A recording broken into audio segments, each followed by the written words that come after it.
Takže měl si nadváhu, deprese, cukrovku druhého typu, vysoký tlak, problémy se srdcem. Jak ti tohleto všechno komplikovalo každodenní život? No v podstate tým, že som aktívne pracoval ako stavbár, tak nemohol som vykonávať tú svoju prácu v podstate ako keby 100%. Boli tam rôzne obmedzenia tým, že problémy so srdiečkom a s tlakom, ja som bol ako strechár, takže veľmi som tam už na tej streche hore nemohol byť.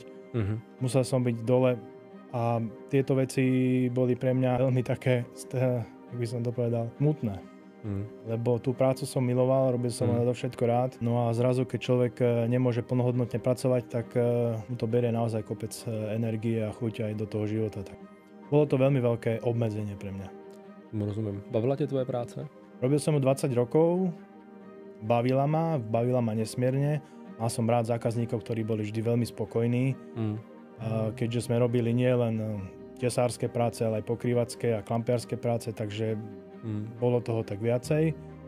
No a keď človek s tým prestal, tak snažil som sa nájsť si nejakú alternatívnu prácu, ale už to nebolo ono.